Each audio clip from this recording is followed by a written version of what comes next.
ரசூலுல்லாஹி ஸல்லல்லாஹு அலைஹி வஸல்லம் ஒரு அழகிய நிகழ்வை சொன்னார்கள். ஒரு மனிதன் இறக்கக்கூடிய நேரத்தில் தன்னுடைய பிள்ளைகளை அழைத்து சொன்னான், நான் அதிகமாக பாவம் செய்திருக்கிறேன், அல்லாஹ் என்னை மறுபடியும் எழுப்பி தண்டித்தால் என்னால் தாங்க முடியாது.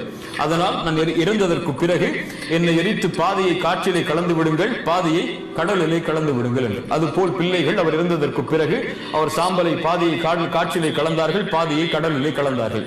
அல்லாஹ் ரப்புல் ஆலமீன் அவனை ஒன்று கூட்டினான். அல்லாஹ் அவனை பார்த்து கேட்டான், ஏன் செய்தாய் இதை என்று. அவன் என்ன சொன்னான் தெரியுமா?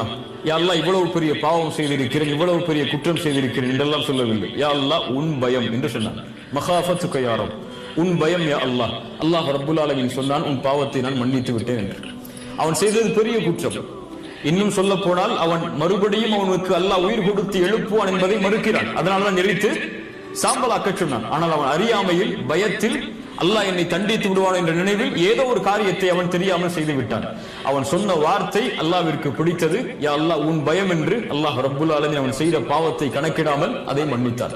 லா தக்னது மிர் ரஹ்மத்தில்லாஹ், அல்லாஹ்வுடைய அருளில் ஒருபோதும் நம்பிக்கை இழக்காதீர்கள். அல்லாஹ்விற்கு முன்னால் பாவம் செய்து விட்டேன் என்ற உணர்வு பாவத்திற்கு பிறகு வந்துவிட்டால் அதை நினைத்து அல்லாஹ்விடத்திலே பாவ மன்னிப்பு தேடினால் என்ன பாவமாக இருந்தாலும் அல்லாஹ் மன்னிப்பான்.